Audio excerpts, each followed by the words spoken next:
Hey you guys, welcome back to my channel. It's your girl Najwa. I'm so happy you're here. If you're new to this channel, please do me a favor, hit the like and subscribe button, hit the bell so you know whenever I post a video. So,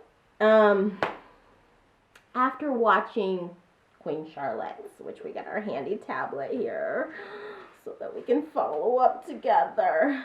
After watching Queen Charlotte, yeah, my initial reaction, is it over yet? Is it done? No, seriously. Is it over yet? Is it done? I watched it so that you don't have to. Now, I think that shondarhimes is really, really a genius, but I also think that she stuck her foot in it so deep and far with this spin-off of Bridgerton that I really don't know what to do. I'm looking down because I got my notes in the tablet, and I really want to kind of express my thoughts thoroughly, but while letting you know why it is that I'm not in love with Queen Charlotte and really the Bridgerton sort of franchise, I guess, if you will, as a whole. It's so close. It's so close to being actual real progress, but it's just not quite there. And it's got, systemic prejudice written all over it. It's got, colorism, written all over it. Internalized colorism, which is even worse. It's got internalized racism in it. It's got, sort of, for me, something that is misogyny that just kind of, looks like it's progressive, looks like it's speaking out on these issues with misogyny, but yeah, I'm not really there. So let me just go ahead and start by saying production value is pretty good. The costumes are incredible. I think that's the one positive I can give. Let me just go ahead and get my weed whackers and just let me just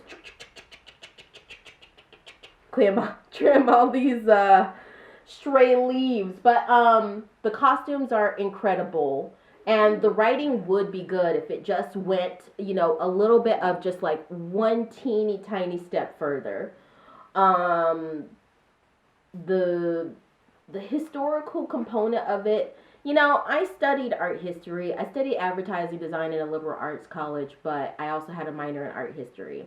And a lot of you guys, Sussex Squad, knows that, when I kind of came to the table learning about how badly Harry and Meghan had been treated, I was still very much an Anglophile. And I think now I just don't have the same passion when I'm looking at a lot of these historical dramas and period pieces because I've just seen that systemic prejudice is really, really embedded, and there's sort of a tight grip on it, and it just doesn't want to let it go. And just seeing the way that the British monarchy has been with the Sussexes, and things like subjects like critical race theory and xenophobia, and internalized misogyny, systemic misogyny, the way that I've seen them approach these topics has really put a bad taste in my mouth. And I have to tell you, some of the art historical things that really used to come from me, I really used to take joy in. Some of the literature, television shows, I just can't look at it. It's almost like, I'm mad. I'm mad at the UK. It's like, I'm mad. You're not doing the right thing. And, to my understanding, Shauna, what's her name? Shondarhimes. She is American. So let's pull up her Wikipedia page first and just read this because, I think she is a genius, the writer behind this. Do not get me wrong.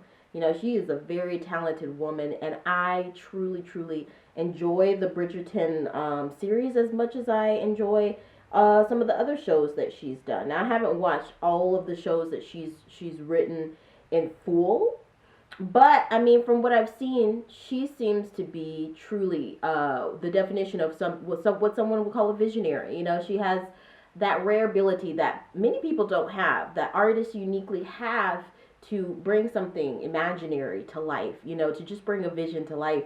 And I love that. And I don't want to diminish that praise. It's like I have to put that praise out there. And you know what's so funny? I was talking to my friend, a childhood friend, honestly, who I grew up with. She is my sister's ex-husband's brother's wife. That's a handful, right? But she is in an interracial relationship like me, in an interracial marriage. And she's about 10 years older than me. But, we've all, like, even when I was young, we had such great conversations. We're both total nerds for art history and literature and, kind of, we like to gab about random center left politics type stuff. So she's good people, and she's lived, since I've known her since I was probably 10 or 11. She's lived in the U.S., but she's actually Australian, and she's got the cutest accent. Her family is like Italian, like proper Italian. It's so funny. Like last week, I had her over a FaceTime talk to my husband. He'd spoken Portuguese and she spoke in Italian, and they both understood each other. That's how crazy the romantic languages are. But she's got this sort of almost British accent because the Australians, I really think they speak more of the Queen's English.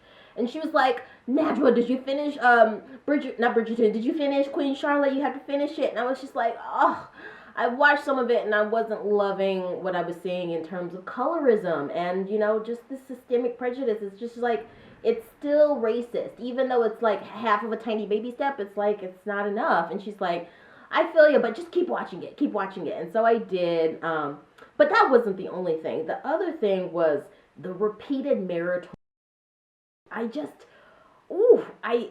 Something with Lady Danbury and Herman Danbury.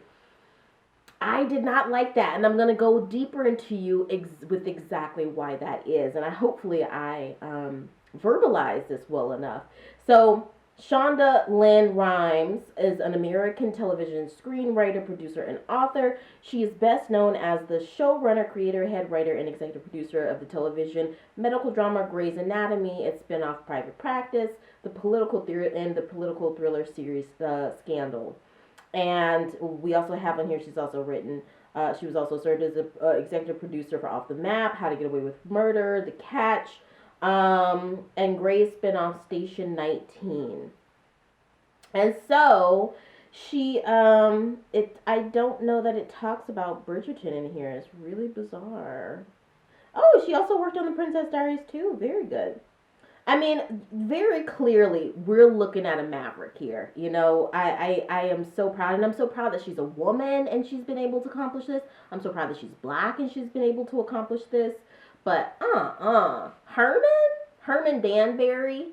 Okay, so let me just explain to you before we go into sort of the logic behind where I'm thinking here, And shondarhimes strikes me as someone like me, someone who's a student of the world. So she's clearly probably studied a whole lot, it's just a little bit of everything. So she's got some African history, some American history, some British history, she's obviously a student of the world, she's obviously an affluent worldly woman, because just the fact that an American, honestly, could lead up the writing on this show that's concentrated sort of on this Georgian era almost, or this, I don't know, I guess you could call it a hodgepodge of Victorian, even sometimes maybe even Elizabethan or Tudor, and Edwardian. I feel like it's just basically a big hodgepodge, which, I don't know, she might not be like me, so maybe she didn't study this in a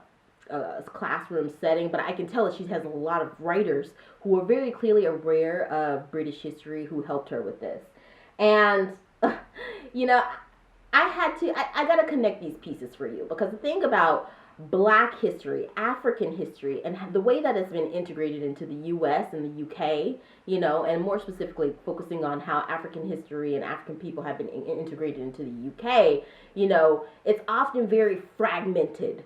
Art history in itself, I am so fortunate because, the curriculum at my university when I studied art history was very much centered around the Baroque period in Europe, the Renaissance in Europe, Tudor period in Europe, Elizabethan period in Europe, the Marie Antoinette, and 17th century Europe, 18th century Europe, 19th century Europe. And then when we got a little bit into the past, it was still Greek, and then we go back further and it's Aegean. You actually finally get to concentrate on African history, and it's talking about Egypt, as if Egypt is that's the only part of Africa, So, and then you look at the U.S. The U.S. is sort of born out of this rebellion from coming from the traditions of the U.K., and that sort of source late 15th century, early 16th century.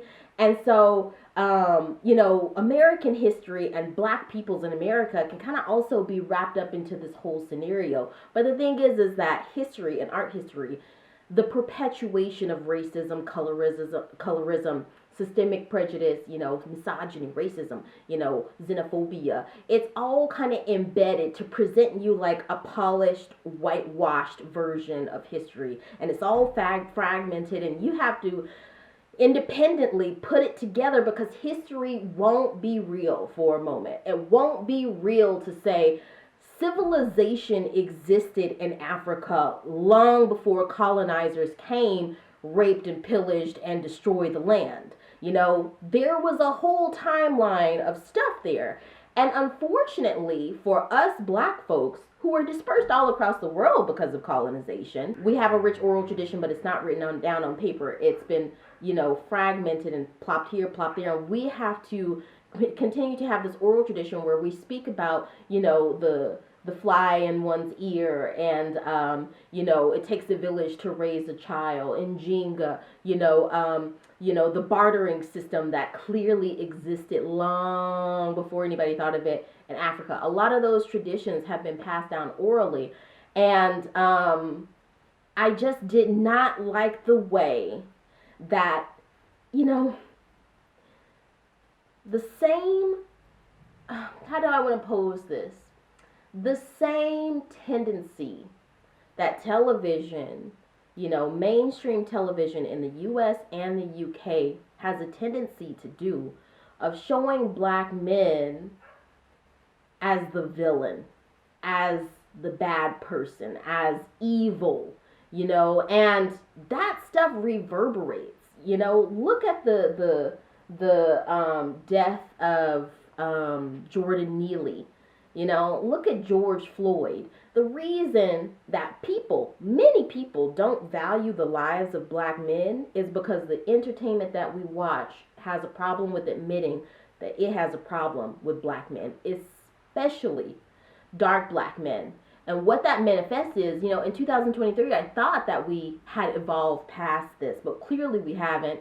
And we got to keep coming back to the subject to sort of, put it out there on the table.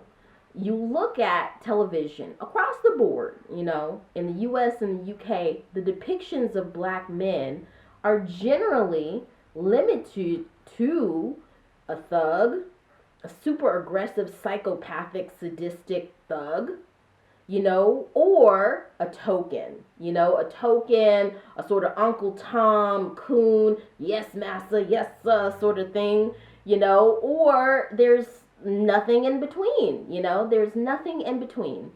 And, it just is really bizarre to me, because I know so many amazing black fathers.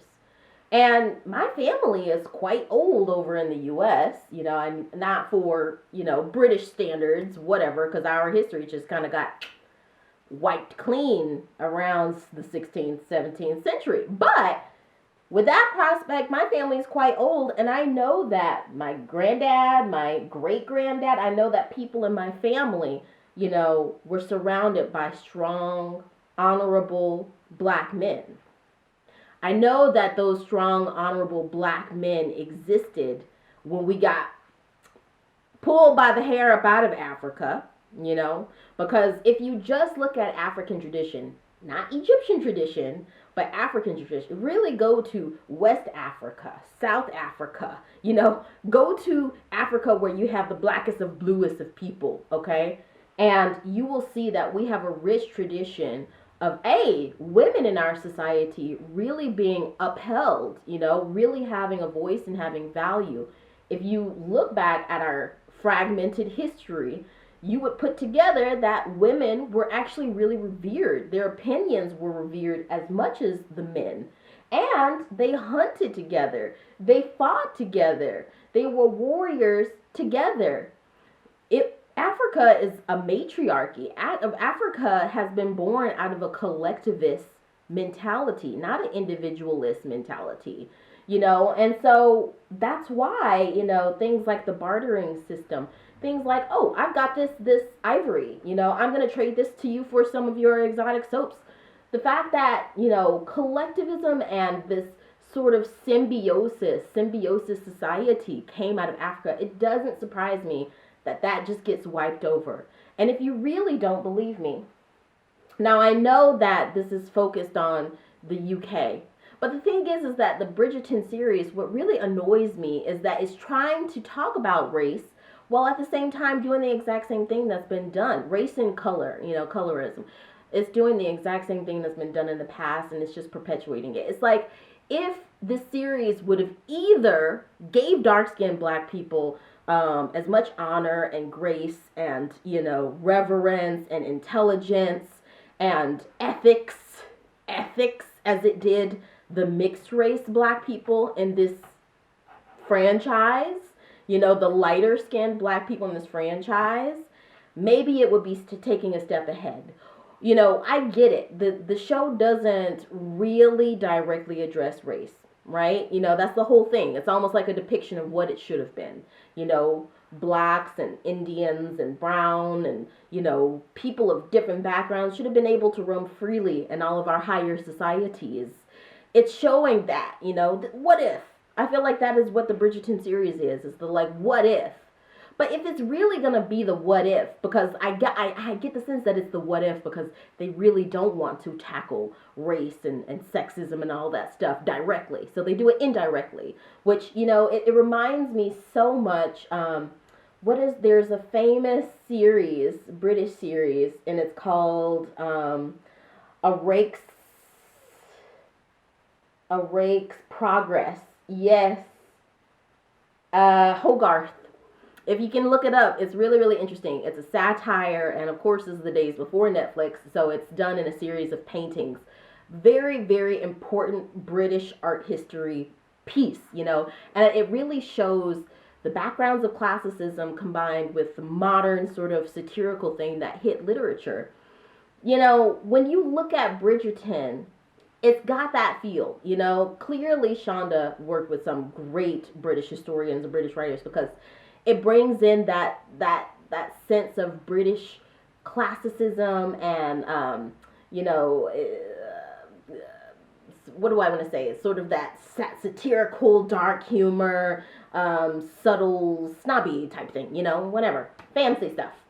But what it also lacks to do is it doesn't fill in those gaps like we said before. If this show was going to make it be like what this was supposed to be, where people of all different colors and backgrounds really got the fair due, they got their fair due, why is it that Herman Danbury is atrocious? He's atrocious. And the show attempts to normalize marriage. I really believe that because the Lady Danbury is, every time she's just kind of glazed over while he's doing his business. He's hideous. The actor who plays him is not that bad looking. They actually dress him up, give him these gross brown, gray, wooden looking teeth. His hair is crazy. He's overweight. He's totally socially inept. He's totally socially awkward, and he's a he's a bad. No matter how subdued and whatever you make him, that's the point. And we don't see that from Queen Charlotte. We don't see that from the mixed race man who was in the actual Bridgerton series.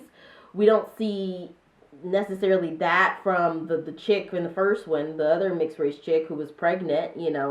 even she was, but when we finally get one dark-skinned fella in there, he is a serious, he's totally just the equivalent of like an incel. He's like totally socially awkward, socially inept, has no emotional intelligence to understand, dude, you're your wife. Like maybe just romance her. Go fucking brush your teeth. Go get your hair cut. There's so many black men throughout history, even back in the 16th century, in our, imagined world, and even also in the real world. Throughout history, black men have seen black women as a treasure that they're supposed to uphold. Now, I don't mean to just blanket statement that over everything, of course. But apart from the trauma that black people on a global scale have had to deal with, that have creeped their way into our romantic relationships, into our marriages, blacks and blacks together, there's tons of examples throughout history. I know, just from knowing my lineage and knowing my heritage, because what I already told you, we fought together, okay? It's a matriarchal society built on symbiosis, built on bartering, built on collectivism. There's so many positive examples, but you get persecuted and slavery and pillage, and you add that in there, of course there will be dysfunctional romantic relationships that pop up. But in general, I've seen so many strong black couples that even consist of a dark-skinned black man and a dark-skinned black woman. I just couldn't stand that Lady Danbury, the one darker toned woman, has just been sitting here being complacent to marital sexual abuse. And her husband is a sexual abuser and someone who is devoid of what it takes to be someone who is emotionally intelligent. That's not a coincidence. I would say maybe from Shonda, that's some internalized stuff, because we do it. Black people as well, we perpetuate colorism. Why is it that the light-skinned characters have ethics, but the dark-skinned ones don't?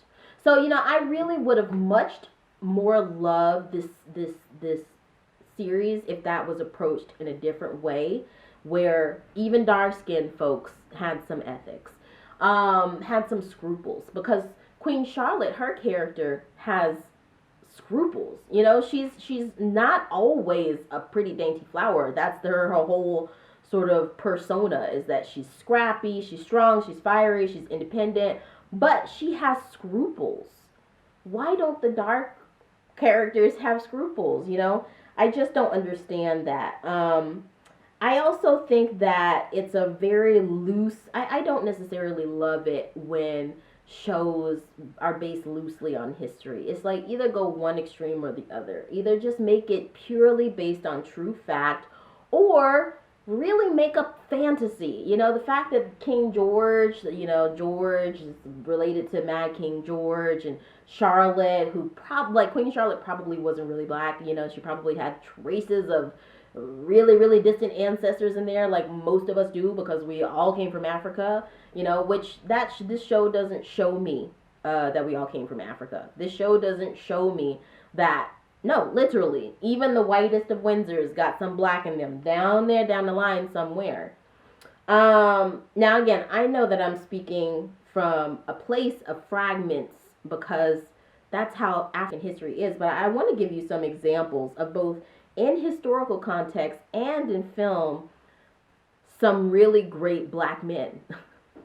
Just to pose up against Herman Danbury, because this character, whenever you have to dress like somebody up in makeup with like funky teeth and prosthetics and all that stuff to make them ugly, I think you automatically need to ask yourself, as writers, as a production team, maybe this isn't a good idea. Always, this isn't a good idea. I think that, like This Is Us, for example. There's prosthetics in this show. We know that Mandy Moore is made to look older, but she's such a sweet, kind, beautiful character. Anytime you're putting makeup on someone, especially, I'm so tone deaf, in this day and age, especially if it's going to be a black person, it's probably not heading anywhere. You know, if it's to make them look older, wiser, and then they're someone with wisdom, someone who's great and kind with scruples. Yeah, okay. But if you're doing all that and making this person out to be a crazy sadist, maybe don't make it a dark-skinned black man, because society is already telling us quite clearly we don't care about black men. We don't care about their lives. We don't care if they live. We don't care if they're absolutely eviscerated off of this planet. It's just tone deaf. So I'm going to talk to you about some real people that this character, Herman, could have been very well based off of.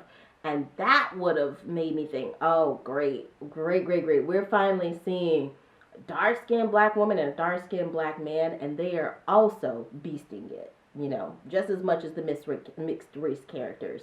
They've got scruples, they've got ethics, you know, they're warm-hearted but fiery, they're independent, and they're forging a new path, you know, in a good way. If I would have seen that, that would have been better. Now, Booker T. Washington.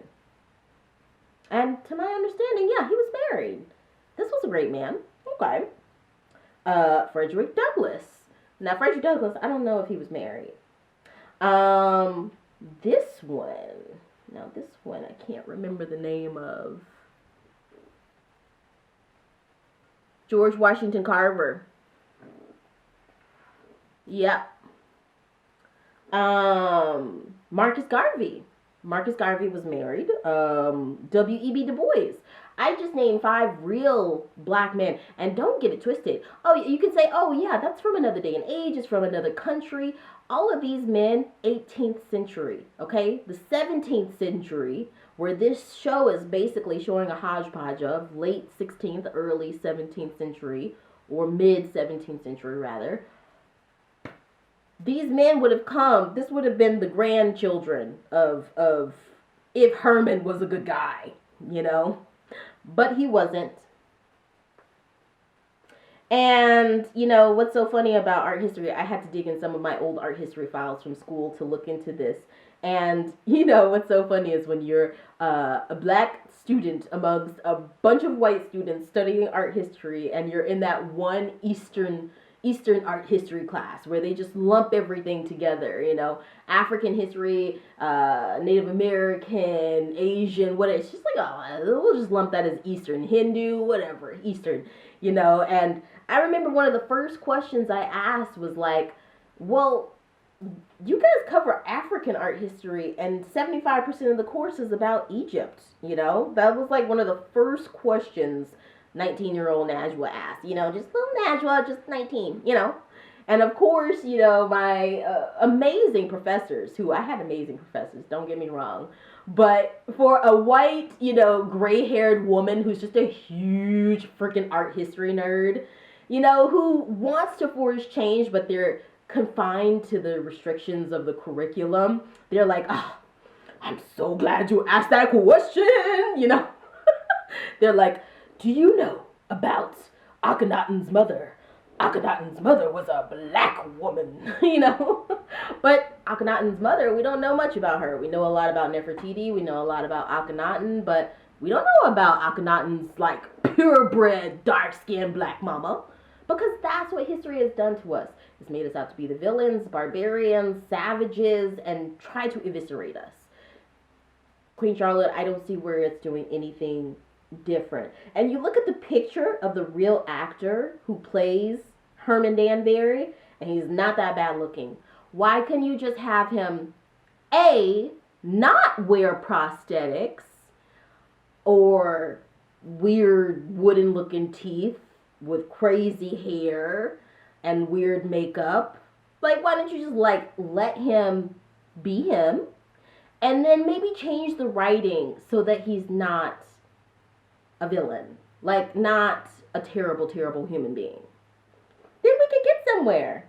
And you will still, if you still don't believe me, let me give you some other times that the racist media has just vilified dark-skinned black men. Just a few. So Gordon Walker from Supernatural. Gordon Walker from Supernatural was played by Sterling K. Brown, who I love. He's on our list twice. I'm going to tell you some terrible depictions of black men in media, and then I'm going to tell you some good ones. Again, I know a lot of this is American, so it's different, but hey, this is the discussion. Samuel L. Jackson's character in Pulp Fiction, DMX's character in Romeo Must Die, Morgan Freeman's character in Driving Miss Daisy. This is an honorary one because I'm talking about black men, but it happens to black women as well. Darker skin and even just normal skin black women, you know, just middle, fair skin, whatever tone, fair skin, dark skin. Black women of all kinds in the media also face the same thing. So Marie Laveau or from American Horror Story, Angela Bassett's character from American Horror Story, Michael Clark Duncan's character from The Green Mile. Wonderful performance, but the implications. Terry Crews and White Chicks, Omar Sy and Lupin.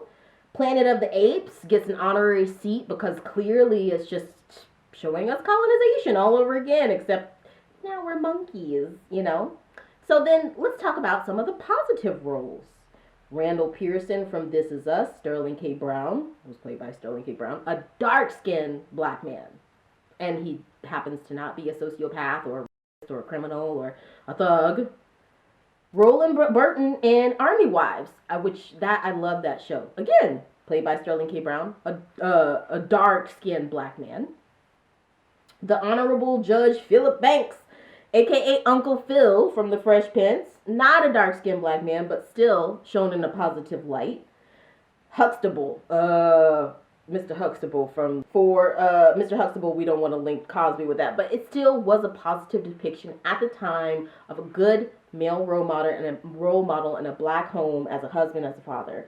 James Evans from Good Time, Carl Winslow from Family Matters, Frank Mitchell from Moesha, love that show, Bernie from the Bernie Mac Show, Ray Campbell from Sister Sister, Pops from the Wayans Brothers, Oscar Proud from the Proud Family, George Jefferson from the Jeffersons.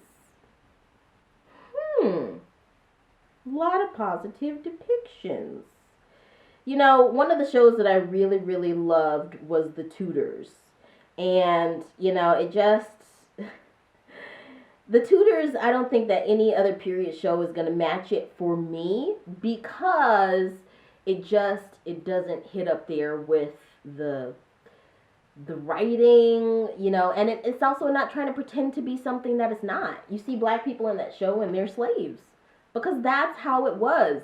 If you're going to show this the way that it should be, really, don't be colorist. You know, I feel like that really should be a given. But aside from that, Queen Charlotte and her being patient and loving and warm while George is having his series of mental breakdowns. I like that. I agree with a lot of the people online saying that it gets very, very repetitive. I think at the first episode I was excited and there was total dread in between, and I went and did something else, like went and did the laundry, worked, checked emails, came back, you know, wasn't really listening. When a show makes you sit down and want to listen, like that's where it's at. Bridgerton did that for me. I also think that Bridgerton, you know, even though I really don't like Herman, at least in the Bridgerton series, there was a black man in there, you know, like even though he was a fairer skinned black man, at least there was a good, you know, wholesome black character in there that was a man, because we know that, you know, the society right now is really, really putting down our brothers, our black brothers, and we have to speak up for them. We have to speak up for all men. All of these traces of blatant misogyny and stuff, it's just we need to come out of it, you know. It's not to harp on about there's toxic masculinity, there's toxic femininity, but we're people, we're human beings. At the end of the day, we kind of need to be there for one another. I didn't love that, you know, it just the middle parts, the second to fifth episode just seemed like repetitive and filler, and I got really excited again at the end when I saw the Charlotte from this time, you know, from past present time that we know her of, when she's older, more mature and wise. I love the part at the end where she's under the bed waiting for George and everything. I feel like they should have got to that point in like the second or third episode. and we should have moved forward, maybe with her and her children and their roads towards having children and stuff. I feel like, yeah, we see Herman and he's terrible, and the queen from before, the Burton or whatever his names do, they're seriously not going to get as much flack or, as the Herman character. They were probably doing way worse things, but he is by far on the spectrum the worst character in the show, when we know in real life the colonizers would have been the worst people in this kind of element. And I didn't really love that. Carol Middleton's mom. I'm sorry. Kate Middleton's mom. Carol Middleton. Kate Middleton. Carol Middleton. The Bridgerton lady just seems like Carol Middleton. And Angela Danbury, towards the end, is sitting there and talking to her about her garden. It's just like, it just feels like it has like royal experts written all over this, and we all know a lot of the royal experts are like goons for the royal family, perpetuating a lot of archaic ideas on just like women, blacks, and Muslims, and I just didn't go far enough. Went too far and didn't go far enough. And I think the only authentic thing that I saw between Charlotte and George was the sex scenes. Like, I saw a lot on Reddit where people were like, the sex scenes seem so abrupt. They're just like out of nowhere, and they're so like, ooh, really fully into it, And I was like, dude, that's the only thing that I find authentic between them. But if it was sped up a little bit and more of the focus was put on how loving Charlotte was to cater to her husband who was having mental illness issues, and how she was patient and really advocated for him while these people just essentially wanted to torture him.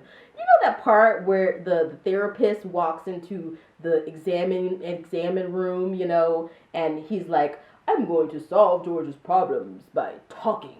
I was like, oh my God, yes, we're finally getting something modern in here. Modern science. Like, yeah, psychology. Like, he's going to just talk with him. Let him, get it out. Then by 5th episode, we see him waterboarding him, and we're like, oh, no, it wasn't a good idea. But, I think that they should have really focused more on how loving Charlotte was. Focus more on a really, really strong, honorable, ethical black couple, like dark-skinned black couple. And I really also missed the music. I think there was one part where they did the halo and the, classical music style. But one of the things that made Bridgerton, the first one, so exciting was the music, how they adapted all of that, popular music from today as classical music. We didn't have as much as that this series. And, the dynamics of the parties and the balls and everybody kind of being together and it not being so serious around marital rape and it's like, if you're gonna be serious, be serious. Like, advocate for stuff.